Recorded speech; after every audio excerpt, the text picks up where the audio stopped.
Good evening, everyone.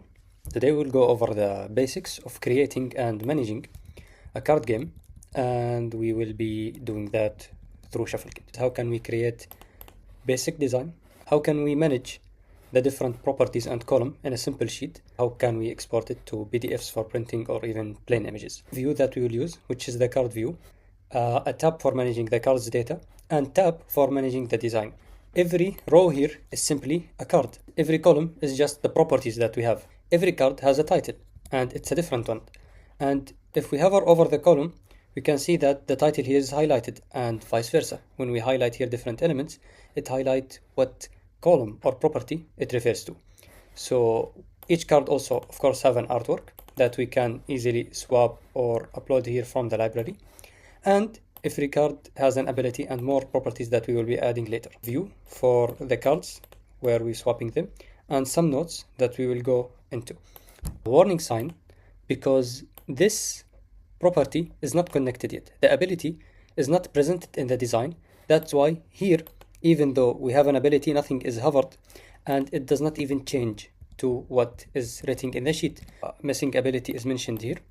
So we try to put all of these notes because it's very easy to miss things and confuse why they are not appearing. So these are the basics of the sheet, advanced properties later, but now let's go into the design itself. Here is where the properties will be presented. In our canvas, we have 4 main tabs. The first one we will rarely visit because we just choose what we want from the library of the templates. We have 6 main types, and we have a library of small graphics that we would want to add to our designs, all the images that we uploaded to the system, and finally the layers. There is a missing ability or required ability in your sheet that is not presented in your design. And we have, this is our title. The blue and the icon means it's binded, and that's what's appearing here. Here we can see that the property is connected to the title from our sheet. The artwork is also connected and binded. See that the body is not connected anywhere. So what we essentially want to do is that we will press connect data. Here we have a basic of how binding works, and we will just bind it to the ability for the cards in the sheet. Now it's clearly here binded, and what we can do is to see the effect right away, go to the preview mode, which will basically show us all the cards that we have just inside the editor. So now, yes, the ability is binded and connected correctly. So that when we have already an ability that's not connected, now it's connected and the warning is gone. Let's say I want to add one more ability. I want to add a simple level number. I will make its type a number, and I can add a default value, for example 1. I can make it required or not and add it. So once the property is added, it's again highlighted because we don't have any thing connected in the design yet, and we can go and add it right away. What we need to do is just add a text field. For example, this one, I will optionally call it level. It does not matter what it's called at this stage. Put it here. I can, of course, change its color. We can also change the font, and we can customize it however we want. You can expect anything that you would expect from a design software. Here we can, of course, go into depth or whatever using shadows and other properties. So to keep it simple, this is the new text field that we have. We will also go the same way, connect data. We will choose this time level, and now it's connected. We can just preview it. And here is the thing, we did not have any levels yet in these cards, so let's go and some of them. We can add here some levels, and if we went here, we can see that the new levels are updated. The same thing here in the preview. So that's for adding simple properties. Until now we have made a new level. It's now connected and highlighted whenever we want to see it. So let's go a step further. I have here some cards that I want to give a different design to, because these are our creatures or livings, and these are places. I want them to be a little bit different. This is, for example, a space. They are not livings. So what would I do is now I will change the layout based on a property. So I will just go create a new property and call it type. I will make it this time a selection, and I will have 2 options. Either it's living or it is space. I will make the default living and make it also required. So that will create a new property and again bombard us with warnings, but at least we have now these properties. Now how they got auto chosen, that because I deleted them before the demo, so the system just remembered that I have them like this and it made it easier for us. So either way, we can go now and make a new design. So we'll go to templates. We can either make, here are our templates. We have, this is the default card front, which we have right here. This is the default card back, a plain, let's say, piece that we can edit later. And this is the template we want to make for spaces or cards with type space. We can either go here and choose any template if we would love. For example, I can show you all the templates here. And if we want to create anyone, for example, this one, we will have this simple menu which tells us three important things.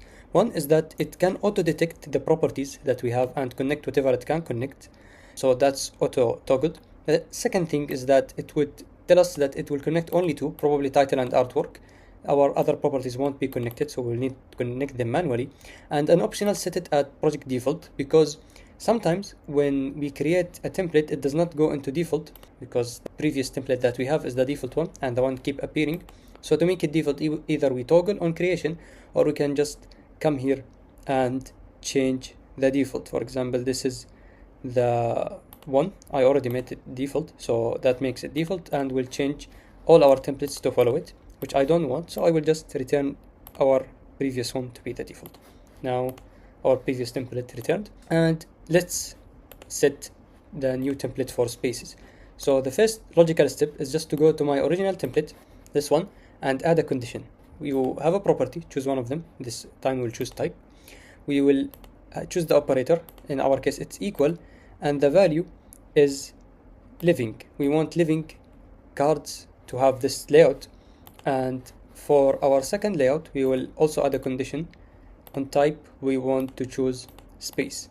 So that's it. Now we can just go here, and the cards are already displayed depending on their type. We have this space type, we have this living type. Now to also make the type visible on the card itself, I have here already a subtitle. Let's go to original template first. The subtitle here, I will just make it equal to the type. I will connect it to the type and it's just there. Now any card will have its type. This is for the first template. For the second template, I will go and make this text the type, which makes our story complete now, and all types are written in their cards. Even if we want to create now a new, let's say, space card, we can just go here, let it have a nice image, for example. Let's name it anything. We can have an effect, we just need to make it space, and that's how we simply created a new card. And instead of how we used to work on Photoshop or Illustrator, we would have a bunch of cards and any edit would need to be auto or manually made on any card. Here it's just simply changing the layout. So the final step or logical step that we could go into playtesting, which is a next video that we will go on, or just simply export the card. Maybe we want to use them in Tabletop Simulator, or just print them as simple images. We can exclude some cards, for example, if we don't want to export them, and we can just click here, export. We can also have the very useful PDF sheets, which is probably if we want just to cut them manually at home. We can cancel spacing if we want. If we have here some options. We will go into depth later in advanced exporting, but we can maintain original card size, which is recommended if we care about the card size. We can include crop marks, include the default card backs or not. So if we include them, now the PDF will have one sheet for card front and one sheet for card back. So if we print them, you print the same paper two sides. And that concludes it for today, and see you later. This is the result, by the way. The card backs are just nothing, so that's why they are like this.